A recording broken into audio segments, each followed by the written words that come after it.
हाँ जी बच्चा सत श्री अकाल। आई होप तुसी सब तंदुरुस्त होवोगे। My name is Ekam Singh Pannu and this is the English family YouTube channel. In this channel, we just completely dedicate the videos for the preparation of the IELTS। ਅਸੀਂ ਬੱਚਿਆਂ ਨੂੰ free content provide ਕਰਦੇ ਹਾਂ ਜਿਹਦੇ ਵਿੱਚ ਬੱਚੇ ਆਪਣੇ preparation ਨੂੰ ਇੱਕ ਸਹੀ direction ਦੇ ਵਿੱਚ ਕਰ ਸਕਦੇ ਨੇ and end of the day they can achieve good band score। ਕਾਫਲਾ ਬਹੁਤ ਵੱਡਾ ਹੁੰਦਾ ਜਾ ਰਿਹਾ ਹੈ ਐਂਡ ਇਸ ਕਾਫਲੇ ਦੇ ਵਿੱਚ ਜਦੋਂ ਅਸੀਂ ਸ਼ੁਰੂਆਤ ਕੀਤੀ ਸੀਗੀ ਉਦੋਂ ਵੀ ਵਰ ਥਿੰਕਿੰਗ ਅਬਾਊਟ ਕਿ how we gonna process it and ਹਲੇ ਤੱਕ ਅਸੀਂ ਪਲੇਲਿਸਟ ਬਣਾ ਚੁੱਕੇ ਹਾਂ ਰੀਡਿੰਗ ਦੇ ਵਿੱਚ ਜਿਹਦੀ ਕਿ ਉਹਦੀ ਪ੍ਰੋਪਰ ਓਰੀਐਂਟੇਸ਼ਨ ਖਤਮ ਹੋ ਚੁੱਕੀ ਹੈ। Now we are dedicating toward solving the readings. Listening ਦੀ ਪਲੇਲਿਸਟ ਸ਼ੁਰੂ ਹੋ ਚੁੱਕੀ ਹੈ ਜਿਹਦੇ ਵਿੱਚ ਲਿਸਨਿੰਗ ਮੋਡਿਊਲ ਨੂੰ ਅਸੀਂ ਵੱਧ ਤੋਂ ਵੱਧ ਡਿਸਕਸ ਕਰਾਂਗੇ। ਰਾਈਟਿੰਗ ਦੀ ਜਿਹੜੀ ਹੈਗੀ ਆ ਪਲੇਲਿਸਟ ਉਹਦੇ ਵਿੱਚ ਟਾਸਕ 1 ਕੰਪਲੀਟ ਹੋ ਚੁੱਕਾ ਹੈ, ਟਾਸਕ 2 ਹਲੇ ਸ਼ੁਰੂ ਹੋਇਆ ਹੈ। ਸੋ ਪਲੀਜ਼ ਬੱਚਾ ਉਹਨਾਂ ਪਲੇਲਿਸਟ ਨੂੰ ਵੀ ਇੱਕ ਵਾਰੀ ਜਾ ਕੇ ਚੈੱਕ ਕਰ ਲਓ ਸੋ ਦੈਟ ਜਿਨ੍ਹਾਂ ਨੂੰ ਜਿੱਥੇ ਜਿੱਥੇ ਪ੍ਰੋਬਲਮ ਆ ਰਹੀ ਹੈ ਉਸ ਮੋਡਿਊਲ ਦੇ ਵਿੱਚ ਉਹਨੂੰ ਤੁਸੀਂ ਪ੍ਰੋਪਰਲੀ ਥਰਲੀ ਇੱਕ ਵਾਰੀ ਦੇਖ ਲਵੋ। ਬਿਕੋਜ਼ ਐਂਡ ਆਫ ਦ ਡੇ ਜਦੋਂ ਵੀ ਤੁਸੀਂ ਪੇਪਰ ਦੋਗੇ ਮੇਬੀ ਸ਼ਾਇਦ ਅਗਲੇ ਮਹੀਨੇ ਪੇਪਰ ਦੋਗੇ ਜਾਂ ਅਗਲੇ 2 ਮਹੀਨੇ ਬਾਅਦ ਪੇਪਰ ਦੋਗੇ, ਹਮੇਸ਼ਾ ਇੱਕ ਗੱਲ ਯਾਦ ਰੱਖਿਓ ਦੈਟ ਕਦੀ ਵੀ ਪੇਪਰ ਜਦੋਂ ਦੇਣਾ ਇਹ ਨਾ ਸੋਚ ਕੇ ਦਿਓ ਕਿ ਅਸੀਂ ਚੱਲ ਦੇ ਕੇ ਦੇਖ ਲੈਂਦੇ ਹਾਂ। ਜਸਟ ਬਿਕੋਜ਼ ਪ੍ਰੋਬਲਮ ਕੀ ਹੈ, ਦੇ ਕੇ ਦੇਖ ਲੈਣਾ is a very immature approach I would say, just because ਕਿ 15,500 ਪੇਪਰ ਦੀ ਫੀਸ ਹੈ, ਠੀਕ ਹੈ, ਐਂਡ ਪੇਪਰ ਦੀ ਫੀਸ ਦੇ ਕੇ ਯੂ ਆਰ ਜਸਟ ਸੋਚ ਰਹੇ ਹੋ ਇਦਾਂ ਦਾ ਕਿ ਦੇ ਕੇ ਦੇਖ ਲੈਣੇ ਆ। I think that wood B not practical. So this is my humble request ਕਿ ਆਪਣੀ ਪ੍ਰੈਪਰੇਸ਼ਨ ਨੂੰ ਬਹੁਤ ਸੀਰੀਅਸਲੀ ਲਓ, ਠੀਕ ਹੈ, ਬਿਕੋਜ਼ ਤੁਹਾਡੇ ਫਿਊਚਰ ਇਸ ਚੀਜ਼ ਤੇ ਬਹੁਤ ਡਿਪੈਂਡੈਂਟ ਹੈ, ਠੀਕ ਹੈ। ज़्यादा टाइम ना लेंदे हुए अज दी वीडियो के बारे गल करते हैं। We have started solving the reading passages and Cambridge 17 book दे टेस्ट 1 की रीडिंग सॉल्व हो चुकी है। तिन्ने पैसेजेस ਉਹਦੇ एक ਵੱਖਰੀ प्लेलिस्ट बनी हुई है ਜਿਹਦੇ ਵਿੱਚ ਲਿਖਿਆ ਗਿਆ ਹੈ ਕਿ रीडिंग पैसेजेस सॉल्व्ड, ਉਹਨੂੰ ਜਾ ਕੇ ਇੱਕ ਵਾਰੀ ਦੇਖ ਲਓ। This is the second test of the 17th book ਜਿਹੜੀ ਆਈ ਹੋਈ ਹੈ ਉਹਦੀ ਪਹਿਲੀ ਰੀਡਿੰਗ ਹੈ, ਠੀਕ ਹੈ। ਸੋ ਇਹਨੂੰ ਅਸੀਂ ਸੋਲਵ ਕਰਕੇ ਦੇਖਾਂਗੇ ਇਹਦੇ ਵਿੱਚ ਕਿੱਦਾਂ ਦੇ ਕੁਐਸਚਨਸ ਨੇ, ਉਹਨਾਂ ਨੂੰ ਕਿਸ ਢੰਗ ਨਾਲ ਕਰਨਾ ਚਾਹੀਦਾ, ਕਿਉਂਕਿ ਹਾਲੇ ਤੱਕ ਜੋ ਵੀ ਆਪਾਂ ਕੀਤਾ that is a theoretical part, ਠੀਕ ਹੈ। ਹੁਣ ਪ੍ਰੈਕਟੀਕਲੀ ਅਸੀਂ ਇੱਕ ਟੈਸਟ ਸੋਲਵ ਕੀਤਾ ਹੋਇਆ, this is we have started with the second test. So ਇਹਨੂੰ ਇੱਕ ਵਾਰੀ ਧਿਆਨ ਨਾਲ ਸਮਝ ਲਿਓ, ਠੀਕ ਹੈ, because end of the day ਕੋਈ ਵੀ ਚੀਜ਼ ਹੈ ਨਾ, ਅਗਰ if you find difficulty so please ਉਹਨੂੰ ਇੱਕ ਵਾਰੀ ਕਮੈਂਟ ਬਾਕਸ ਦੇ ਵਿੱਚ ਲਿਖ ਦਿਓ। I will be dedicating video for that as well. So ਇਹਨੂੰ ਸ਼ੁਰੂ ਕਰਦੇ ਹਾਂ। well let me have the marker, here is a marker। अच्छा एक चीज हमेशा ध्यान रखो बच्चा, ਜਦੋਂ ਵੀ ਕਦੀ ਪੈਸੇ ਸ਼ੁਰੂ ਕਰਨਾ ਮੈਂ ਹਮੇਸ਼ਾ ਕਹਿਣਾ ਹੁੰਦਾ ਕਿ ਪਹਿਲਾਂ ਕੁਐਸਚਨਸ ਵੱਲ ਧਿਆਨ ਦੇਣਾ, ਠੀਕ ਹੈ। ਪਹਿਲਾਂ ਇਹ ਦੇਖਣਾ ਹੈ ਵੀ ਕੁਐਸਚਨਸ ਦੇ ਵਿੱਚ ਕੀਵਰਡਸ ਕੀ ਹੈ, ਫਿਰ ਉਸ ਤੋਂ ਬਾਅਦ ਪੈਸੇ ਵਿੱਚ ਆਣਾ। ਸੋ ਕਹਿਣ ਦਾ ਮਤਲਬ ਕੀ ਹੈ ਵੀ ਜੋ ਆ ਪੈਸੇਜ ਆਏਗਾ will be not looking into it, ਠੀਕ ਹੈ। ਜਿੱਦਾਂ ਦਾ ਮਰਜ਼ੀ ਪੈਸੇਜ ਹੋਵੇ ਸਾਨੂੰ ਕੋਈ ਮਤਲਬ ਨਹੀਂ ਹੈਗਾ, ਠੀਕ ਹੈ, ਇਹ ਆਪਾਂ ਦੇਖਣਾ ਵੀ ਨਹੀਂ ਹੈਗਾ, ਠੀਕ ਹੈ। ਕੁਐਸਚਨਸ ਨੂੰ ਜਸਟ ਧਿਆਨ ਦੇਖੋ, ਪਹਿਲਾਂ ਤਾਂ ਆ ਗਈ ਤੁਹਾਡੀਆਂ ਬਲੈਂਕਸ ਆ ਗਈਆਂ, ਠੀਕ ਹੈ, ਐਂਡ ਇੱਕ ਪਾਸੇ ਤੁਹਾਡੇ ਟਰੂ ਫਾਲਸ ਆ ਗਏ। ਸੋ ਇੱਕ ਜੋ ਨਾਰਮਲ ਇੱਕ ਪੈਸੇਜ ਦੇ ਵਿੱਚ ਹੁੰਦਾ ਹੈ, ਠੀਕ ਹੈ। ਪਹਿਲਾ ਪੈਸੇਜ ਕਿਸੇ ਵੀ ਰੀਡਿੰਗ ਦਾ ਇਦਾਂ ਦਾ ਹੀ ਹੁੰਦਾ ਜਿਹਦੇ ਵਿੱਚ ਬਲੈਂਕਸ ਹੁੰਦੀਆਂ ਨੇ ਐਂਡ ਐਂਡ ਆਫ ਦ ਡੇ ਇੱਕ ਟਰੂ ਫਾਲਸ ਨਾਟ ਗਿਵਨ ਹੁੰਦੇ ਨੇ। ਅੱਛਾ ਹੁਣ ਇਹਨੂੰ ਅਪਰੋਚ ਕੀ ਹੋਣੀ ਚਾਹੀਦੀ ਇਦਾਂ ਦੇ ਪੈਸੇਜ ਨੂੰ, ਜਸਟ ਬਿਕੋਜ਼ ਕਿਉਂਕਿ it seems to be very easy but ਹੋ ਸਕਦਾ ਟ੍ਰਿਕੀ ਹੋਵੇ। ਸੋ ਕਰੀਦਾ ਕੀ ਹੁੰਦਾ ਜਦੋਂ ਇਦਾਂ ਦੀ ਸਿਚੁਏਸ਼ਨ ਹੋਵੇ ਕਿ ਇੱਕ ਪਾਸੇ ਤੁਹਾਡੇ ਕੋਲ ਸਮਰੀ ਜਾਂ ਮਤਲਬ ਬਲੈਂਕਸ ਹੋਣ, ਦੂਜੇ ਪਾਸੇ ਟਰੂ ਫਾਲਸ ਹੋਣ, ਬੱਚਾ ਹਮੇਸ਼ਾ ਪਹਿਲਾਂ ਸਮਰੀ ਪੜ੍ਹੀ ਦੀ ਹੈ, ਜਸਟ ਬਿਕੋਜ਼ ਜਾਂ ਕਹਿ ਲਓ ਕਿ ਹਮੇਸ਼ਾ ਪਹਿਲਾਂ ਬਲੈਂਕਸ ਪੜ੍ਹੀ ਦੀਆਂ ਨੇ, because it will give you a hint ਕਿ ਪੈਸੇਜ ਕਿਸ ਬਾਰੇ ਹੈ, ਠੀਕ ਹੈ। ਸੋ ਇਸ ਚੀਜ਼ ਨੂੰ ਹਮੇਸ਼ਾ ਧਿਆਨ 'ਚ ਰੱਖੋ ਕਿ ਹਮੇਸ਼ਾ ਉਹ ਕੁਐਸਚਨ ਪੜ੍ਹੋ ਜਿਹੜਾ ਕਿ ਤੁਹਾਨੂੰ ਪੈਸੇਜ ਸਮਝਾਵੇ, ਜਸਟ ਬਿਕੋਜ਼ ਕਿ ਜਦੋਂ ਪੈਸੇਜ ਵਿੱਚ ਜਾ ਕੇ ਤੁਸੀਂ ਦੁਬਾਰਾ ਉਹਨੂੰ ਥੋਰਲੀ ਲਿਟਲ ਅਗਰ ਪੜ੍ਹਨਾ ਹੀ ਪੈ ਗਿਆ ਤਾਂ ਤੁਹਾਨੂੰ ਪਤਾ ਹੋਵੇ ਕਿ ਪੈਸੇਜ ਕਿਸ ਬਾਰੇ ਹੈ। ਬਟ ਰਾਈਟ ਨਾਓ ਹਲੇ ਆਪਾਂ ਸ਼ੁਰੂ ਵੀ ਨਹੀਂ ਕੀਤਾ, ਸਾਨੂੰ ਕੋਈ ਨੌਲੇਜ ਵੀ ਨਹੀਂ ਹੈਗੀ। ਸੋ ਇਸ ਕਰਕੇ ਪਹਿਲਾਂ ਆਪਾਂ ਬਲੈਂਕਸ ਨੂੰ ਇੱਕ ਵਾਰੀ ਦੇਖ ਲਈਏ। All right, so the first thing that we can see is ਇੱਕ ਮਿੰਟ ਹਾਂਜੀ, that is ਕਿ ਇੱਥੇ ਲਿਖਿਆ ਹੋਇਆ ਸਾਲ 1946, ਠੀਕ ਹੈ। ਉਮਰਾਨ ਲਿਖਿਆ ਹੋਇਆ, ਇਹ ਕਿਸੇ ਚੀਜ਼ ਦਾ ਨਾਮ ਹੋਣਾ ਜਾਂ ਕਿਸੇ ਥਾਂ ਦਾ ਨਾਮ ਹੋਣਾ, ਐਂਡ ਉਹਨਾਂ ਨੇ ਇਸ ਚੀਜ਼ ਨੂੰ ਇੱਕ ਨਾਮ ਦਿੱਤਾ ਹੋਇਆ ਡਿਸਕਵਰੀ। ਇਹਦਾ ਮਤਲਬ ਕੋਈ ਨਾ ਕੋਈ ਚੀਜ਼ ਡਿਸਕਵਰ ਹੋਈ ਹੈ। ਹੁਣ ਇੱਕ ਚੀਜ਼ ਹੋਰ ਹੈ, ਦ ਡੈਡ ਸੀ ਸਕਰੋਲਸ, ਉਧਰ ਵੀ ਲਿਖਿਆ ਹੋਇਆ ਡੈਡ ਸੀ ਸਕਰੋਲਸ, ਠੀਕ ਹੈ। ਸੋ ਇਹਦਾ ਮਤਲਬ ਡੈਡ ਸੀ ਸਕਰੋਲਸ ਸਕਰੋਲਸ ਹੁੰਦੇ ਨੇ ਆਈ ਥਿੰਕ ਕੁਛ ਜਿਹੜੇ ਪੇਪਰ ਰੋਲ ਕੀਤੇ ਹੁੰਦੇ ਜਿਹਦੇ ਤੇ ਪੁਰਾਣਾ ਕੁਛ ਨਾ ਕੁਛ ਲਿਖਿਆ ਹੁੰਦਾ। So I think it is related to history because ਕੁਛ ਨਾ ਕੁਛ ਡਿਸਕਵਰ ਹੋਇਆ, ਠੀਕ ਹੈ। So I have just found 1946-47 3 Badikion Shepherds। forgive my pronunciation of this word but ਮੈਨੂੰ ਪਤਾ ਨਹੀਂ ਇਹਨੂੰ ਕਿੱਦਾਂ ਕਹਿਣਾ, so I will just say beduine. shepherds ਹੁੰਦੇ ਨੇ ਜਿਹੜੇ ਕਿ ਭੇਡਾਂ ਚਾਰਦੇ ਆ। 3, so I have got another keyword, so ਪਹਿਲਾ keyword ਤੁਹਾਡਾ ਆ ਗਿਆ 1946, then I have the word 3. so ਇੱਕ ਯਾਦ ਰੱਖੋ ਜਿੰਨੇ ਵੀ ਤੁਹਾਡੇ digits ਨੇ, ਠੀਕ ਹੈ, ਚਾਹੇ ਕੋਈ ਸਾਲ ਹੈ, that is considered as very concrete keyword ਕਿਉਂਕਿ ਇਹਨੂੰ ਕੋਈ ਹਿਲਾ ਨਹੀਂ ਸਕਦਾ, ਠੀਕ ਹੈ। in the teens were near an opening side of the cliff. now ਬੱਚਾ ਇੱਕ word ਹੈਗਾ cliff, but this cannot be considered as a good keyword, ਠੀਕ ਹੈ, cliff ਹੈਗਾ but ਇਹ ਵਧੀਆ keyword ਨਹੀਂ ਹੈਗਾ। cliff ਹੁੰਦਾ ਫॉर एग्जांपल ਕਿਸੇ ਮਾਊਂਟੇਨ ਦਾ ਇੱਕ ਐਜ ਜਿੱਥੋਂ ਥੱਲੇ ਖਾਈ ਹੁੰਦੀ ਹੈ, ਠੀਕ ਹੈ। So I am just adding a vocabulary to you.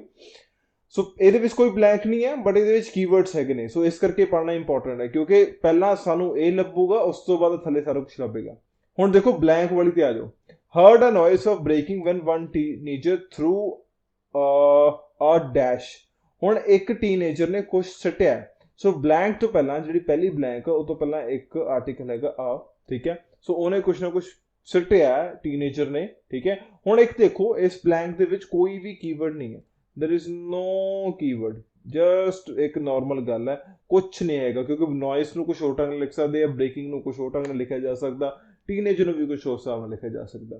ਸੋ ਕਹਿਣ ਦਾ ਮੋਟਿਵ ਕੀ ਹੈ ਕਿ ਅਗਰ ਬਾਈ ਚਾਂਸ ਤੁਸੀਂ ਕਹੋਗੇ ਹੁਣ ਉੱਤੇ ਤਾਂ ਬਲੈਂਕ ਸੀਗੀ ਨਹੀਂ ਸਰ, ਠੀਕ ਹੈ, ਅਸੀਂ ਵਿੱਚੋਂ ਪੜ੍ਹਨਾ ਸ਼ੁਰੂ ਕਰ ਦਿੰਦੇ ਹਾਂ। ਅਗਰ ਤੁਸੀਂ ਵਿੱਚੋਂ ਪੜ੍ਹਨਾ ਸ਼ੁਰੂ ਕਰ ਦਿੰਦੇ ਹੋ ਉਹਦੇ ਵਿੱਚ ਪ੍ਰੋਬਲਮ ਕੀ ਹੈ ਕਿ ਤੁਹਾਨੂੰ ਅਗਰ ਕੋਈ ਕੀਵਰਡ ਨਹੀਂ ਲੱਭਾ ਤਾਂ ਲੱਭੂਗਾ ਕੀ, ਠੀਕ ਹੈ। ਸੋ ਇਹਦਾ ਮਤਲਬ ਕੀ ਹੈ ਕਿ ਜਦੋਂ ਬਲੈਂਕ ਸ਼ੁਰੂ ਹੁੰਦੀ ਆ ਆਹ ਚੀਜ਼, ਜੇ ਰਾਈਟਰ ਨੇ ਆ ਪੁਆਇੰਟ ਲਿਖੇ ਆ ਇਹਦਾ ਮਤਲਬ ਇਹਨਾਂ ਦਾ ਕੋਈ ਨਾ ਕੋਈ ਮਤਲਬ ਹੈ, ਠੀਕ ਹੈ। So this is for your help only, ਠੀਕ ਹੈ। ਸੋ ਇਸ ਚੀਜ਼ ਦਾ ਹਮੇਸ਼ਾ ਧਿਆਨ ਰੱਖੀਦਾ ਹੁੰਦਾ। ਅੱਛਾ ਸੈਕਿੰਡ ਦੇਖੋ, teenagers went into the. Now teenagers ਕਿਸੇ ਵਿੱਚ ਗਏ ਨੇ and found a number of containers made of dash. ਹੁਣ ਇਹਦੇ ਚ ਇੱਕ ਚੀਜ਼ ਦੇਖੋ ਬੱਚੋ, ਤੁਹਾਨੂੰ ਨਾ ਤਾਂ ਬਲੈਂਕ 1 ਦੇ ਲਾਗੇ ਕੋਈ ਵਧੀਆ ਕੀਵਰਡ ਮਿਲਿਆ, ਨਾ ਬਲੈਂਕ 2 ਦੇ ਲਾਗੇ ਮਿਲਿਆ, ਨਾ ਬਲੈਂਕ 3 ਦੇ ਲਾਗੇ ਮਿਲਿਆ। Containers can be good keyword, ਹੋ ਸਕਦਾ ਡਾਇਰੈਕਟਲੀ ਲੱਭ ਜੇ, ਹੋ ਸਕਦਾ ਨਾ ਲੱਭੇ, ਬਟ ਜਿਹੜੇ ਵਧੀਆ ਕੀਵਰਡ ਹੈ ਵਿਚ ਨੋਬਡੀ ਕੈਨ ਚੇਂਜ ਉਹ ਹੈਗੇ ਤੁਹਾਡੇ ਆਹ ਵਾਲੇ 1946 3 Bedouin shepherds. Nobody can literally change it. ਪਰ ਪਹਿਲੀ ਬਲੈਂਕ ਦੇ ਵਿੱਚ ਅਸੀਂ ਮਤਲਬ ਲੱਭਣ ਤੋਂ ਪਹਿਲਾਂ ਇਹ ਚੀਜ਼ ਦੇਖੋ, ਪਹਿਲੀ ਬਲੈਂਕ ਦੇ ਵਿੱਚ ਕੁਝ ਸੁੱਟਿਆ ਜਾਂਦਾ, ਠੀਕ ਹੈ। ਸੈਕਿੰਡ ਬਲੈਂਕ ਦੇ ਵਿੱਚ ਕੁਝ ਨਾ ਕੁਝ ਐਂਟਰ ਕੇ ਹੋਇਆ ਜਾਂਦਾ ਕਿਤੇ ਨਾ ਕਿਤੇ, ਐਂਡ ਥਰਡ ਦੇ ਵਿੱਚ ਕੰਟੇਨਰਸ ਕਿਸੇ ਚੀਜ਼ ਦੇ ਬਣੇ ਹੋਏ ਆ। ਸੋ ਅਸੀਂ ਲੱਭ ਕੀ ਰਹੇ ਹਾਂ ਵੀ ਕੀ ਸਿੱਟਿਆ ਗਿਆ, ਠੀਕ ਹੈ, ਕਿਹੜੀ ਚੀਜ਼ ਦੇ ਵਿੱਚ ਉਹ ਐਂਟਰ ਹੋਏ ਨੇ ਐਂਡ ਕੰਟੇਨਰਸ ਕਿਸ ਚੀਜ਼ ਦੇ ਬਣੇ ਨੇ, ਠੀਕ ਹੈ। ਸੋ ਅਸੀਂ ਮਟੀਰੀਅਲ ਲੱਭਣਾ। ਸੋ ਕਹਿਣ ਦਾ ਮਤਲਬ ਕੀ ਹੈ ਕਿ ਹਲੇ ਅਸੀਂ ਲੱਭਣਾ ਸ਼ੁਰੂ ਵੀ ਨਹੀਂ ਕੀਤਾ ਬਟ ਸਾਡੇ ਕੋਲ ਇੱਕ ਮਾਈਂਡ ਦੇ ਵਿੱਚ ਇੱਕ ਮੈਪਿੰਗ ਹੈ ਕਿ ਇਦਾਂ ਦਾ ਆਨਸਰ ਹੋਏਗਾ, ਠੀਕ ਹੈ। ਅੱਛਾ ਹੁਣ ਆ ਜਾਓ ਇਸ ਤੋਂ ਬਾਅਦ ਥੱਲੇ ਦ ਸਕਰੋਲਸ। ਨਾਓ ਜਸਟ ਇਮੈਜਿਨ ਆ ਗਿਆ ਵਰਡ ਸਕਰੋਲਸ, ਇਹਦੇ ਵਿੱਚ ਵੀ ਆ ਦੇਖੋ you have your 1950 and 70 CE। ਹੁਣ ਇਹਦੇ 'ਚ ਇੱਕ ਚੀਜ਼ ਧਿਆਨ ਰੱਖਿਓ, ਇਹ ਵੀ ਡੇਟਸ ਨੇ।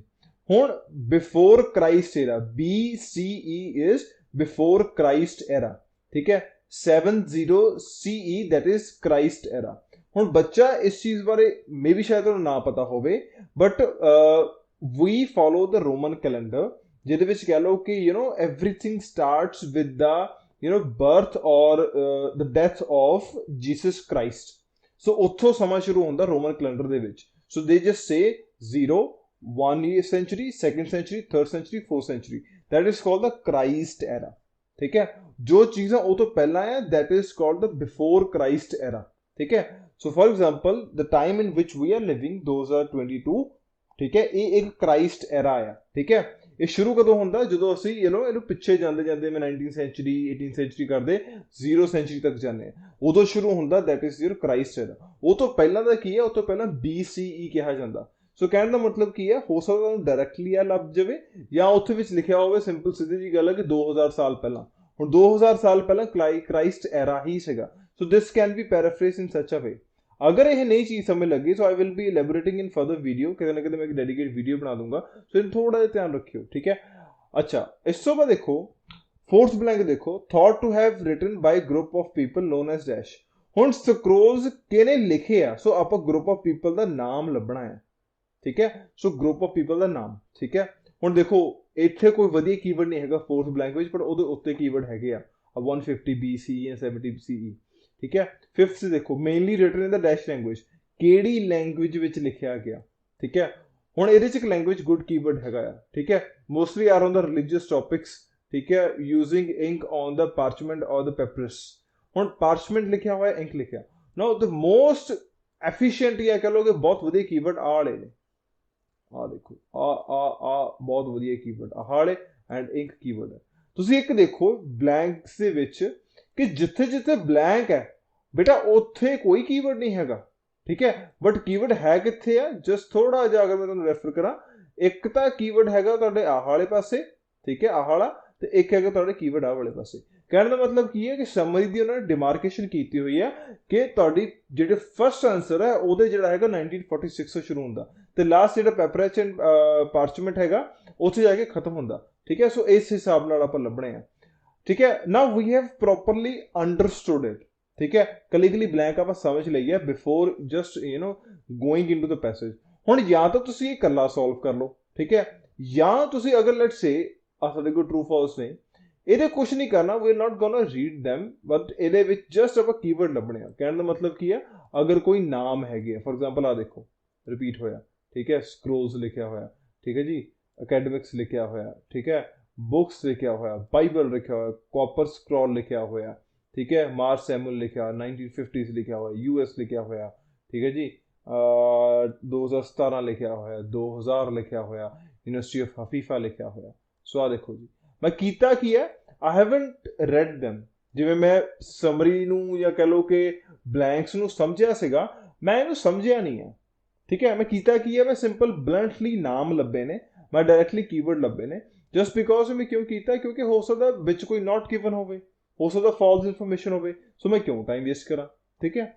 ਸੋ ਇਹਦੇ ਵਿੱਚ ਕਰਨਾ ਕੀ ਹੈ, ਮੈਂ ਜਸਟ ਇੱਕ ਵਾਰੀ ਨਾਮ ਲਾ ਲਿਆ। ਹੁਣ ਇਹਦੇ ਵਿੱਚ right now at this moment ਤੁਸੀਂ ਪੈਸੇਜ ਵੱਲ ਜਾ ਸਕਦੇ ਹੋ। ਸਭ ਤੋਂ ਪਹਿਲਾਂ ਸੋਲਵ ਕਰਾਂਗੇ ਆਪਣੀਆਂ ਆਹ ਵਾਲੀਆਂ ਸਮਰੀ। ਹੁਣ ਜਸਟ ਇਮੇਜਿਨ ਕਰੋ, ਪਹਿਲਾ ਕੀਵਰਡ ਹੈਗਾ ਤੁਹਾਡਾ ਉਮਰਾਨ, ਜਾਂ ਤੁਹਾਡਾ ਕਹਿ ਲਓ ਕਿ 1946 ਆ ਰਿਹਾ ਜੀ, 1946 1947 ਆ ਲੱਭ ਗਿਆ ਜੀ, ਆ ਵੀ ਲੱਭ ਗਏ। ਲਓ ਜੀ, ਤੁਹਾਡੇ ਇੰਟਰੋ ਵਿੱਚ ਹੀ ਤੁਹਾਡਾ ਹੈਗਾ ਆ। ਅੱਛਾ, ਫਿਰ ਤੁਹਾਨੂੰ ਚਾਹੀਦਾ ਆ ਸਕਰੋਲਸ 150 BCE, ਓਕੇ, ਆ ਲਓ ਜੀ, ਆ ਲੱਭਿਆ ਇਹਦੇ ਵਿੱਚ, ਠੀਕ ਹੈ, ਆ ਤੁਹਾਡੇ ਦੋ ਲੱਭ ਗਏ, ਠੀਕ ਹੈ। ਹੁਣ ਪਾਰਚਮੈਂਟ ਐਂਡ ਪੈਪਰਾਈਸ ਲੱਭੇਗਾ ਤੁਹਾਨੂੰ ਕਿਤੇ ਨਾ ਕਿਤੇ, it will be around somewhere. Parchment biblical ਇੱਥੇ ਲੱਭਿਆ ਹੋਇਆ, ਟਰੂ ਫਾਲਸ ਜੀ। ਇੱਕ ਹੋਰ ਧਿਆਨ ਰੱਖੋ, ਦੈਟ ਆ ਦੇਖੋ ਬਾਈਬਲ ਲਿਖਿਆ ਹੋਇਆ ਕਿ ਅਸੀਂ ਲੱਭ ਚਾਹੇ ਬਲੈਂਕਸ ਹੀ ਰਹੇ ਹਾਂ, ਪਰ ਸਾਨੂੰ ਬਾਕੀ ਚੀਜ਼ਾਂ ਵੀ ਲੱਭ ਰਹੀਆਂ ਨੇ, ਠੀਕ ਹੈ। ਆ ਲਓ ਜੀ, ਪਾਰਚਮੈਂਟ ਲੱਭ ਗਿਆ, ਪੈਪਰਸ ਲੱਭ ਗਿਆ, ਠੀਕ ਹੈ। ਸੋ ਇਸ ਹਿਸਾਬ ਨਾਲ ਨਾ ਵਾਟ ਵੀ ਹੈਵ ਡਨ, ਅਸੀਂ ਉਸ ਨੂੰ ਨਾ ਇੱਕ ਕਹਿ ਲਓ ਕਿ ਇੱਕ ਸਮਝ ਲੱਗ ਗਿਆ ਕਿ ਇੱਥੇ ਤੱਕ ਟਿਲ ਦਿਸ ਪੁਆਇੰਟ ਸਿਰਫ ਇੱਥੇ ਤੱਕ ਸਮਰੀ ਹੈ, ਠੀਕ ਹੈ। ਇਸ ਤੋਂ ਬਾਅਦ ਜਿੰਨਾ ਵੀ ਬਚਿਆ that is for your true false, ਠੀਕ ਹੈ, ਸਮਝ ਲੱਗੀ। ਸੋ ਦੇਖੋ ਸਭ ਤੋਂ ਪਹਿਲਾਂ ਕੀ ਹੈ, ਲਓ ਜੀ ਹੁਣ ਸੋਲਵ ਕਰਨੀ ਸ਼ੁਰੂ ਕਰਦੇ ਹਾਂ। ਪਹਿਲੀ ਦੇਖੋ, heard a noise of breaking when one teenager threw a dash, ਕੀ ਸਿੱਟਿਆ ਟੀਨਏਜਰ ਨੇ, ਠੀਕ ਹੈ ਜੀ। ਇੱਥੋਂ ਪੜ੍ਹਨਾ ਸ਼ੁਰੂ ਕਰਦੇ ਹਾਂ। In the late Anna, 3 teenagers were tending their goats and sheep near the ancient settlement of Amran, located on the north shore of Dead Sea, which is on the west bank। ਦੇਖੋ ਹੁਣ ਇੱਕ ਚੀਜ਼ ਹੋਰ ਧਿਆਨ ਰੱਖਿਆ ਕਰੋ, ਜਿਹੜੀ ਆ ਚੀਜ਼ ਹੈ ਨਾ, ਆ ਇੱਕ ਤਰ੍ਹਾਂ ਦੀ ਇੱਕ ਵੇਸਟੇਜ ਹੈ ਤੁਹਾਡਾ, ਇਹ ਤੁਹਾਡਾ ਦਿਮਾਗ ਖਾਏਗੀ, ਇਦਾਂ ਦੀ ਚੀਜ਼ ਬਿਲਕੁਲ ਨਹੀਂ ਪੜ੍ਹੀ ਦੀ ਹੁੰਦੀ ਆਹ ਵਾਲੇ, ਠੀਕ ਹੈ। ਇਹ ਐਕਸਟਰਾ ਇਨਫੋਰਮੇਸ਼ਨ ਹੈ, ਕਿਤੇ ਕੰਮ ਨਹੀਂ ਹੈਗਾ। One of these shepherds tossed a rock, ਆ ਲਓ ਜੀ ਤੁਹਾਡਾ first answer. tossed a rock ਮਤਲਬ ਦਾ ਸਿੱਟਣਾ, ਠੀਕ ਹੈ। ਸੋ ਇਹਦਾ ਫਸਟ ਆਂਸਰ ਕੀ ਹੈ, that is your rock, ਇਹ ਆ ਲਓ ਜੀ, that is your rock, ਆ ਲਓ, this is your first answer. First blank the answer ਤੁਹਾਡਾ ਰੌਕ ਹੈ, ਕਿਉਂਕਿ ਦੇਖੋ ਆਪਾਂ ਦੇਖਿਆ ਕਿਸੇ ਨੂੰ ਕੁਝ ਸਿੱਟਿਆ ਉਹਨੇ, ਸੋ ਉਹਨੇ ਕੀਤਾ ਕੀ ਹੈ, ਉਹਨੇ ਇੱਕ ਰੌਕ ਸਿੱਟਿਆ। ਹੁਣ ਦੇਖੋ ਸਾਨੂੰ ਪੜ੍ਹਨ 'ਚ ਪ੍ਰੋਬਲਮ ਨਹੀਂ ਹੈ, ਜਸਟ ਬਿਕੋਜ਼ ਸਾਨੂੰ ਪਤਾ ਸੀਗਾ, ਅਸੀਂ ਲੱਭ ਰਹੇ ਹਾਂ ਕਿ ਐਸੀ ਕੀ ਚੀਜ਼ ਸਿੱਟੀ ਹੋ ਸਕਦੀ ਹੈ। ਹੁਣ ਸ਼ੈਫਰਡ ਦੇ ਕੋਲ ਕੀ ਹੋ ਸਕਦਾ, ਡੰਡਾ ਹੀ ਹੋਊਗਾ ਜਾਂ ਕੋਈ ਨਾ ਕੋਈ ਨੇ ਪੱਥਰ ਮਾਰਿਆ ਹੋਣਾ। ਸੋ ਕਹਿਣ ਦਾ ਮਤਲਬ ਕੀ ਹੈ ਕਿ ਸਾਨੂੰ ਥੋੜੀ ਕਲੈਰਿਟੀ ਸੀ ਕਿ ਅਸੀਂ ਕੀ ਲੱਭ ਰਹੇ ਹਾਂ, ਠੀਕ ਹੈ। ਅੱਛਾ ਆ ਦੇਖੋ ਜੀ, teenagers went into the dash and found a number of containers, ਹੁਣ ਉਸ ਤੋਂ ਬਾਅਦ ਹੀ ਹੋਣਾ ਚਾਹੀਦਾ।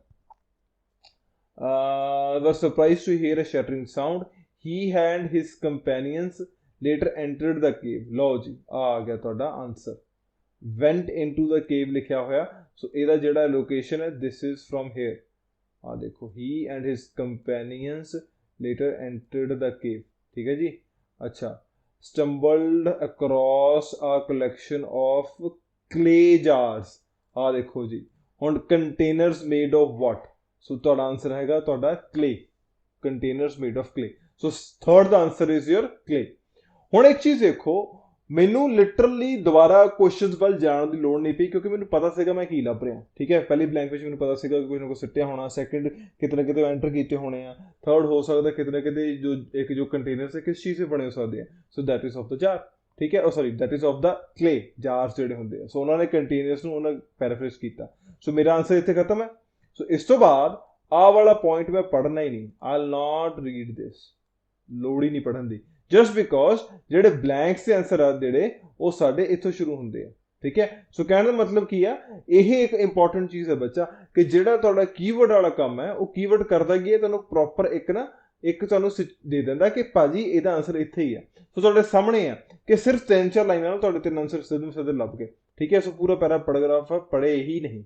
ਆ ਲਓ ਜੀ, ਹੁਣ ਦੇਖੋ ਆ ਗਿਆ ਤੁਹਾਡਾ ਸਕਰੋਲਸ ਰੀਡ ਬਿਟਵੀਨ ਇੰਨਾ ਐਂਡ ਇੰਨਾ, ਠੀਕ ਹੈ ਜੀ। ਸੋ ਆ ਗਿਆ। ਸੋ ਮੇਰਾ ਮਤਲਬ ਕੀ ਹੈ ਕਿ ਆਨਸਰਸ ਇੱਥੇ ਹੋਣੇ ਚਾਹੀਦੇ ਆ। ਅੱਛਾ, ਆਪਾਂ ਲੱਭਣਾ ਕੀ ਆ, ਗਰੁੱਪ ਆਫ ਪੀਪਲ ਕੀ ਸੀਗਾ ਉਹਨਾਂ ਦਾ ਨਾਮ। ਸੋ ਆਪਾਂ ਜਸਟ ਇਹ ਦੇਖਣਾ ਆ। ਅੱਛਾ, ਹੁਣ ਦੇਖੋ origin around ਇੰਨਾ between ਇੰਨਾ is still subject to scholarly debate. ਅੱਛਾ ਜੀ, according to prevailing theory the work of the population inhabited the Roman troops destroy the settlement ਇੰਨਾ Judah Flana people belong to the group called the area was known as Judea at that time and the people are thought to have belonged to a group called Arya ਜੀ। ਹੁਣ ਕਿਹਨਾਂ ਨੇ ਲਿਖਿਆ ਹੋਊਗਾ, ਜਿਹੜੇ ਉੱਥੋਂ ਦੇ ਮੂਲ ਨਿਵਾਸੀ ਨੇ। ਸੋ ਆ ਲਿਖਿਆ ਹੋਇਆ the area which belonged to ਦੇਖੋ known as Judea at that time the people are thought to have belonged to ਇੰਨਾ। so answer is your this word esnish, ਠੀਕ ਹੈ, a devoted Jewish sect, ਠੀਕ ਹੈ। all right, ਹੁਣ ਅੱਗੇ ਦੇਖੋ thought to have written by the group ਆਪਾਂ ਕਰ ਚੁੱਕੇ ਆ, written mainly in which language। ਹੁਣ ਇੱਕ ਦੇਖੋ ਅੱਗੇ ਲੈਂਗੁਏਜ ਦੇਖੋ, ਕੋਈ ਲੈਂਗੁਏਜ ਹੈਗੀ ਆ।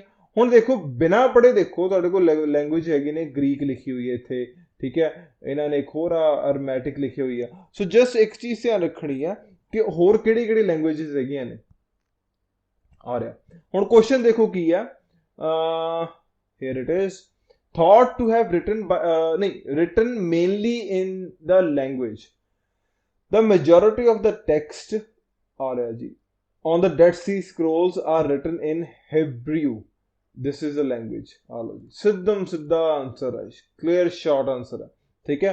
so your fifth answer is Hebrew, ਠੀਕ ਹੈ, with some fragments written in an ancient version of its alphabet thought to have fallen out of use in the 5th Plana। ਸੋ ਲੋੜ ਹੀ ਨਹੀਂ ਪੜਨ ਦੀ, ਜਸਟ ਬਿਕੋਜ਼ ਕਿ ਹੁਣ ਆ ਦੇਖੋ ਕੁਛ ਵੀ ਜੇ ਤੁਸੀਂ ਕਰੋਗੇ ਨਾ, ਆ ਇੱਕ ਐਕਸਟਰਾ ਇਨਫੋਰਮੇਸ਼ਨ ਦਿੱਤੀ ਹੈ ਉਹਨਾਂ ਨੇ, ਇਹ ਤਾਂ ਪੁੱਛੀ ਹੀ ਨਹੀਂ ਉਹਨਾਂ ਨੇ, ਨਾ ਕੋਈ ਗੱਲ ਕੀਤੀ, ਤੇ ਫਿਰ ਕਿਉਂ ਐਵੇਂ ਵੇਸਟੇਜ ਆਫ ਟਾਈਮ, ਬੱਚੇ ਦਾ ਦਿਮਾਗ ਖਰਾਬ ਕਰਨ ਲਈ they have just given this thing, ਠੀਕ ਹੈ। ਸੋ ਇਸ ਕਰਕੇ ਦੈਟ ਇਜ਼ ਆਨਸਰ। ਹੁਣ ਆ ਦੇਖੋ ਤੁਸੀਂ ਸਾਰਾ ਸੋਲਵ ਕਰ ਲਿਆ, you have solve the 5 of the questions and ਤੁਹਾਡਾ ਸਾਰਾ ਕੁਝ ਕਲੀਅਰ ਹੈ। ਇੱਕ ਦੇਖੋ ਤੁਹਾਡੇ ਕੀਵਰਡਸ ਨੇ ਕੀਤਾ ਕੀ ਹੈ, ਤੁਹਾਨੂੰ ਪ੍ਰੋਪਰ ਦੇ ਦਿੱਤਾ, ਠੀਕ ਹੈ। ਹੁਣ ਆਪਾਂ ਥੱਲੇ ਕੁਝ ਨਹੀਂ ਪੜ੍ਹਨਾ, ਵਿਲ ਨਾਟ ਰੀਡ ਦੈਟ, ਠੀਕ ਹੈ। ਅੱਛਾ, ਹੁਣ ਆ ਜਾਓ, ਆ ਰਿਹਾ ਜੀ, ਆਹ ਵਾਲੇ ਸੋਲਵ ਕਰਨੇ ਹਲੇ ਆਪਣੇ ਰਹਿੰਦੇ ਆ, ਟਰੂ ਫਾਲਸ ਨਾਟ ਗਿਵਨ। ਹੁਣ ਬੱਚਾ ਇੱਕ ਚੀਜ਼ ਧਿਆਨ ਰੱਖੋ, ਦੈਟ ਇਜ਼ ਕਿ ਜਿਹੜੇ ਟਰੂ ਫਾਲਸ ਹੈ ਨਾ, ਉਹਦੇ ਵਿੱਚ ਮੈਂ ਅੰਡਰਲਾਈਨ ਕੀਤੇ ਹੋਏ ਆ ਕੀਵਰਡਸ।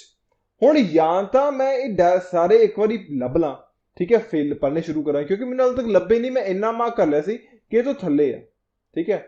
ਸੋ ਆਹ ਦੇਖੋ, ਸੋ ਆਪਾਂ ਇੱਥੇ ਬਾਕੀ ਚੀਜ਼ਾਂ ਲੱਭਣੀਆਂ ਨੇ, ਰਾਈਟ। ਸੋ ਇੱਕ ਦੇਖੋ ਮੈਂ ਸਭ ਤੋਂ ਪਹਿਲਾਂ ਇੱਦਾਂ ਕਰਦਾ, ਥੱਲੇ ਲੱਭਣਾ ਸ਼ੁਰੂ ਕਰਦਾ, ਯੂਨੀਵਰਸਿਟੀ ਆਫ ਹਫੀਫਾ ਲੱਭਦੇ ਆ। ਲਓ ਆ ਲੱਭ ਗਿਆ ਤੁਹਾਡਾ ਯੂਨੀਵਰਸਿਟੀ ਆਫ ਹਫੀਫਾ। ਸੋ ਆਹ ਦੇਖੋ this is your last keyword ਜਿਹੜਾ ਆਪਾਂ ਲੱਭਣਾ ਸੀਗਾ, ਠੀਕ ਹੈ, ਯੂਨੀਵਰਸਿਟੀ ਆਫ ਹਫੀਫਾ। ਫਿਰ ਉਸ ਤੋਂ ਬਾਅਦ ਫਿਰ ਮੈਨੂੰ ਹੋਰ ਕੀ ਚਾਹੀਦਾ, 2017 ਚਾਹੀਦਾ, ਆਈ ਹੈਵ ਗੋਟ ਇਟ, ਠੀਕ ਹੈ ਜੀ। ਫਿਰ ਮੈਨੂੰ ਚਾਹੀਦਾ ਹੈ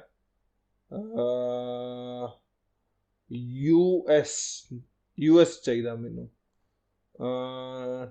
ਇਨ अर्ਲੀ 1950s ਆ ਰਿਹਾ ਜੀ, अर्ਲੀ 1950, ਠੀਕ ਹੈ ਜੀ। ਮਿਸਲੀਨੀ ਵਾਲ ਸਟਰੀਟ ਲੱਭ ਗਿਆ, ਐਂਡ ਸੈਮੂਅਲ ਮਾਰ ਵੀ ਲੱਭ ਗਿਆ ਮੈਨੂੰ, ਠੀਕ ਹੈ। ਕਾਪਸ ਸਕਰੋਲ ਨਹੀਂ ਲੱਭਿਆ ਹਾਲੇ ਮੈਨੂੰ, ਕਾਪਸ ਆ ਲਿਆ ਜੀ, ਕਾਪਸ ਸਕਰੋਲ ਵੀ ਲੱਭ ਗਿਆ ਮੈਨੂੰ, ਠੀਕ ਹੈ। ਫਿਰ ਬਾਈਬਲ ਚਾਹੀਦਾ, ਬਾਈਬਲ ਦੇ ਉੱਤੇ ਪੜ੍ਹਿਆ ਸੀਗਾ ਆਪਾਂ, ਉੱਤੇ ਬਾਈਬਲ ਆ ਰਿਹਾ, ਆ ਤੁਹਾਡਾ ਬਾਈਬਲ ਆ ਗਿਆ, ਠੀਕ ਹੈ। ਹੋਰ ਮੈਨੂੰ ਕੀ ਚਾਹੀਦਾ academics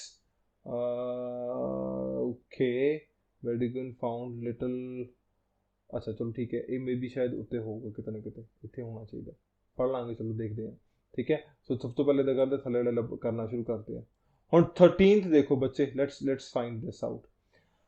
Academics at University of Haifa are currently researching how to decipher the final scroll. मतलब academics ਜਿਹੜੇ ਨੇ University of Haifa ਦੇ ਵਿੱਚ ਉਹ currently research ਕਰ ਰਹੇ ਨੇ decipher ਕਰ ਰਹੇ ਨੇ the final scroll. decipher ਹੁੰਦਾ decode ਕਰਨਾ ਠੀਕ ਹੈ ਹੁਣ ਦੇਖੋ ਧਿਆਨ ਦੇ ਨਾਲ ਕੀ ਲਿਖਿਆ ਹੁਣ ਮੈਂ ਪੂਰਾ ਪੈਰਾਗ੍ਰਾਫ ਪੜ੍ਹਨਾ ਚਾਹੁੰਦਾ ਜਸਟ ਬਿਕੋਜ਼ ਮੇਰਾ ਇੱਥੇ 2-3 ਆਨਸਰ ਮੈਨੂੰ ਦਿਸ ਰਹੇ ਨੇ ਜਸਟ ਬਿਕੋਜ਼ ਕਿ 17 ਵੀ ਇੱਥੇ ਤੇ ਬਾਕੀ ਵੀ ਇੱਥੇ ਆ In 2017, researchers from University of Haifa restored and deciphered one of the last untranslated scrolls. Academics at university are currently researching how to decipher. ਬੱਚਾ ਆਨਸਰ ਤੁਹਾਡਾ ਇਸ ਲਾਈਨ ਦੇ ਵਿੱਚ ਹੀ ਹੈ ਉੱਥੇ ਲਿਖਿਆ ਹੋਇਆ ਕਿ ਉਹਨਾਂ ਨੇ decipher ਕਰ ਲਿਆ they have ਇੱਕ minute let me just show you they have deciphered ਇੱਥੇ ਲਿਖਿਆ ਹੋਇਆ how to decipher ਆ ਦੇਖੋ ਹੁਣ ਇਹ ਆਨਸਰ not given ਹੈ ਇਹਦੇ ਵਿੱਚ ਰੀਜ਼ਨ ਇਹ ਹੈ ਉੱਥੇ ਲਿਖਿਆ ਹੋਇਆ ਕਿ decipher ਕਰ ਲਿਆ ਇੱਥੇ ਲਿਖਿਆ ਹੋਣਾ ਚਾਹੀਦਾ ਸੀਗਾ ਵੀ decipher ਨਹੀਂ ਕੀਤਾ ਬਟ ਇੱਥੇ ਲਿਖਿਆ ਹੋਇਆ ਕਿ ਡਿਸਾਈਫਰ ਕਿੱਦਾਂ ਕਰਨਾ ਉਹ ਤੇ ਰਿਸਰਚ ਚੱਲ ਰਹੀ ਹੈ so that makes a little difference ਕਿ ਅਗਰ ਆਪੋਜ਼ਿਟ ਲਿਖਿਆ ਹੁੰਦਾ ਕਿ ਡਿਸਾਈਫਰ ਨਹੀਂ ਕੀਤਾ ਫਿਰ ਇਹ ਫਾਲਸ ਹੋਣਾ ਸੀਗਾ ਅਗਰ ਲਿਖਿਆ ਹੁੰਦਾ ਕਿ ਡਿਸਾਈਫਰ ਕਰਤਾ ਫਿਰ ਟਰੂ ਹੋਣਾ ਸੀਗਾ ਬਟ ਅਗਰ ਲਿਖਿਆ ਹੋਇਆ ਕਿ ਹਾਊ ਟੂ ਡਿਸਾਈਫਰ ਕਿੱਦਾਂ ਡਿਸਾਈਫਰ ਕਰਨਾ ਚਾਹੀਦਾ ਇਸ ਦੇ ਬਾਰੇ ਗੱਲ ਨਹੀਂ ਹੋਈ ਕਿਤੇ ਸੋ that is your not given ਠੀਕ ਹੈ ਦਿਸ ਇਜ਼ ਦ ਰੀਜ਼ਨ ਹੁਣ ਆ ਜਾਓ 12ਵਾਂ The scroll that was pieced together in 2017 contained information about annual occasions in the Umran area 2000 years ago. Annual occasions, so this is a good keyword. Annual either 365 days ਹੈਗਾ ਅੱਛਾ ਹੁਣ just 12th ਦੇਖੋ this is very important ਕਿਉਂਕਿ ਦੇਖੋ ਉਹਨਾਂ ਨੇ ਪੈਰਾਫ੍ਰੇਜ਼ ਕਿੱਦਾਂ ਕੀਤਾ ਉਹ ਤਾਂ ਲਿਖਿਆ annual occasion ਇਹਦੇ ਲਿਖਿਆ 365 ਡੇਜ਼ ਠੀਕ ਹੈ ਸੋ 365 ਜਾਂ 364 ਦਿਨ ਹੁੰਦੇ ਇੱਕ ਸਾਲ ਦੇ ਵਿੱਚ ਸੋ ਐਨੂਅਲ ਬਣ ਗਿਆ ਸੋ ਇਹਦਾ ਮਤਲਬ ਲੋਕੇਸ਼ਨ ਇਹਦੀ ਇੱਥੇ ਹੈ ਅੱਛਾ ਉਹ ਕਹਿੰਦਾ ਕਿ ਜਿਹੜਾ ਸਕਰੋਲ ਹੈ ਜਦੋਂ ਪੇਸ ਕੀਤਾ ਗਿਆ ਟੁਗੇਦਰ ਇਨਫੋਰਮੇਸ਼ਨ ਮਿਲੀ ਐਨੂਅਲ ਓਕੇਜ਼ਨਸ ਇਮਰਾਨ ਏਰੀਆ ਦੇ ਵਿੱਚ ਜੋ ਹੁੰਦੇ ਸੀਗੇ ਓਕੇ ਸੋ ਇਹਨੂੰ ਪੜ੍ਹਨਾ ਕਿੱਥੋਂ ਸ਼ੁਰੂ ਕਰਨਾ will be starting from here deciphered from a band of coded text on parchment the findings a find provides insight on community and people who wrote and 365 days calendar they would be used named celebrations that indicate shifts in the seasons and details to yearly religious events known from another Dead Sea Scroll ਬਿਲਕੁਲ ਠੀਕ ਹੈ ਸੋ ਇਹਦਾ answer true ਹੈ ਕਿ ਪੂਰੇ ਸਾਲ ਦੇ ਵਿੱਚ ਐਨੂਅਲ ਕੀ ਓਕੇਜ਼ਨਸ ਹੋ ਸੀਗੀਆਂ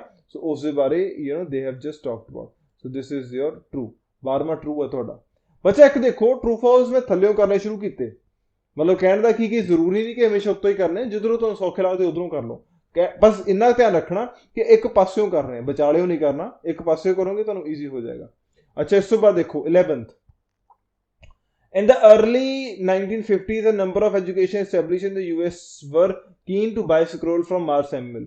Mark Samuel ਇਹਦਾ ਮਤਲਬ ਸਕਰੋਲਸ ਵੇਚਦਾ ਸੀਗਾ ਇਹ ਲਿਖਿਆ ਕਿ 1950s ਵਿੱਚ ਬਹੁਤ ਇਦਾਂ ਦੇ ਐਜੂਕੇਸ਼ਨ ਇੰਸਟੀਟਿਊਸ਼ਨ ਸੀਗੇ ਐਸਟੈਬਲਿਸ਼ਮੈਂਟ ਸੀਗੇ which were keen to buy ਜੋ ਕਿ ਉਹ ਬਾਈ ਕਰਨਾ ਚਾਹੁੰਦੇ ਸੀਗੇ ਓਕੇ ਆ ਰਿਹਾ ਜੀ ਇੱਥੇ ਫਾਈਨਲੀ ਇੱਥੋਂ ਲੱਭੇਗਾ ਆਨਸਰ ਮੇਰੇ ਖਿਆਲ ਨਾਲ finally In 1954, he placed an advertisement in the business newspaper The Wall Street under the category miscellaneous items for sale.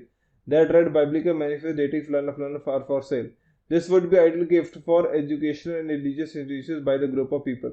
Fortunately, negotiated and brought the back to Jerusalem.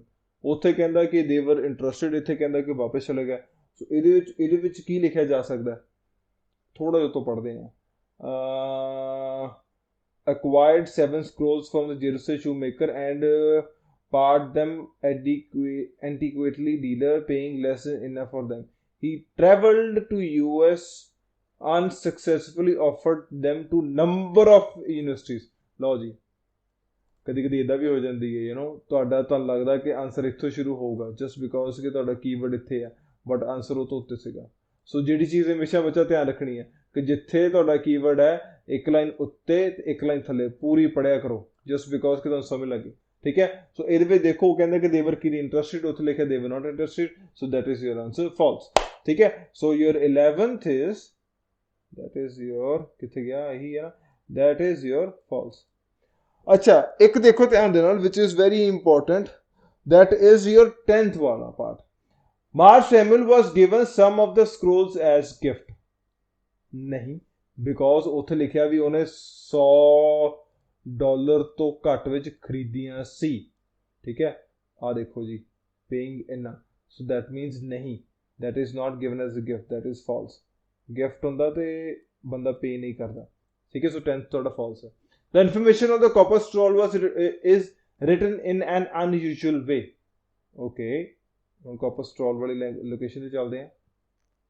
ਲਓ ਜੀ, ਆ ਹੈਗਾ ਜੀ, ਇੱਥੇ ਲਿਖਿਆ copper scroll ਇੱਥੇ ਹੀ ਹੈ। Okay, unusual way. Copper scroll, this crucius document features a letter cherished on the metal, perhaps as some has been theorized to better understanding withstand with the passage of time one of the most intriguing manuscripts of Umran. This is sort of ancient treasure map that lists dozens of gold and silver catches using unconventional vocabulary. Here is the answer. Unconventional vocabulary and odd spelling. It describes 64 underground hiding places. ठीक है जी, unusual way बिल्कुल सही है. So here is your answer. That is your true. Just because उसने लिखा unusual way, इसे लिखा your unconventional vocabulary. ठीक है, so समझ लगी how they have paraphrased it. ठीक है जी, आगे देखो 8th देखो, most of the books of the Bible written on the scroll are incomplete. Bible दियां ਜਿਹੜੀਆਂ ਬੁక్స్ ਨੇ ਸਕਰੋਲਸ ਲਿਖੀਆਂ they are incomplete. ਹੁਣ ਬਾਈਬਲ ਕਿੱਥੇ ਹੈ? ਆ ਰਿਹਾ ਜੀ ਬਾਈਬਲ। ਠੀਕ ਹੈ ਜੀ, ਆ ਦੇਖੋ, although with the biblical text scrolls include documents about sectarian regulations and religious writings that do not appear in Old Testament. Most of the books on the Bible written on the scroll are incomplete. ये तो उत्ते पढ़ते हैं, Bible उत्ते भी है। The only entire book of Hebrew Bible preserved on the manuscript of Imran, this copy dated Flana, is considered earliest biblical manuscript.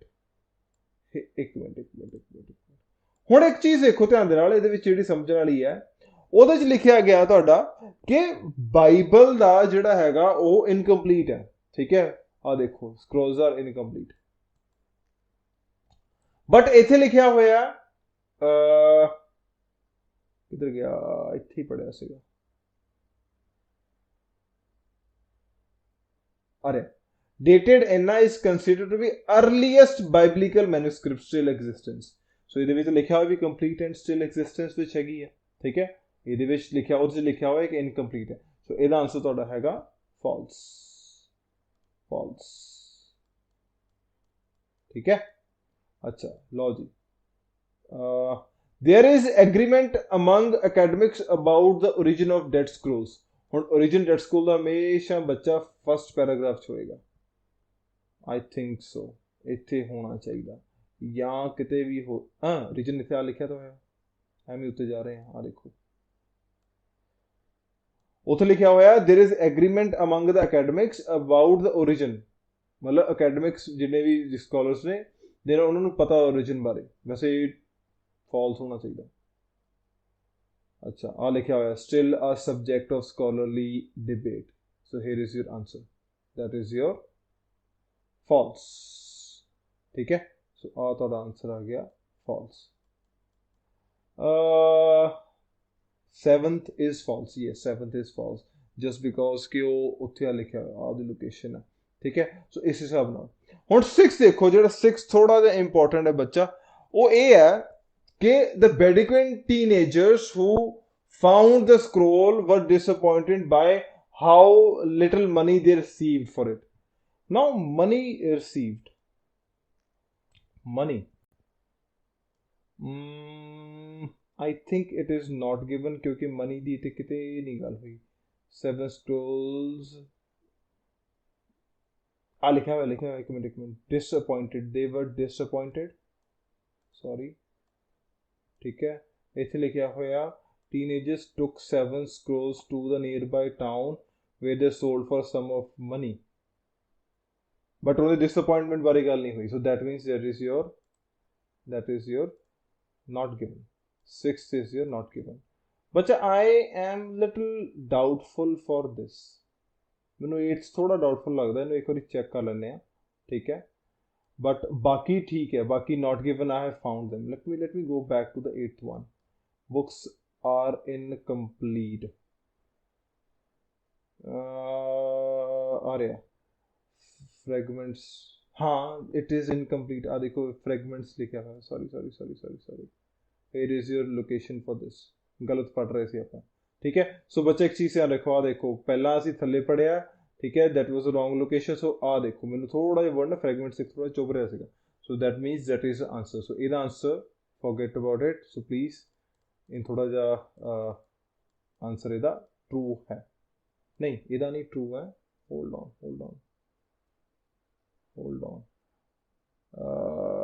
ਇਹਦਾ true है. So your 7th is 8th is that is your true, just because all the location is just fragments लिखा. fragments ਹੁੰਦੇ ਆ ਟੋਟੇ, so ਟੋਟੇ means ਉਹ incomplete नहीं हैगा, ठीक है.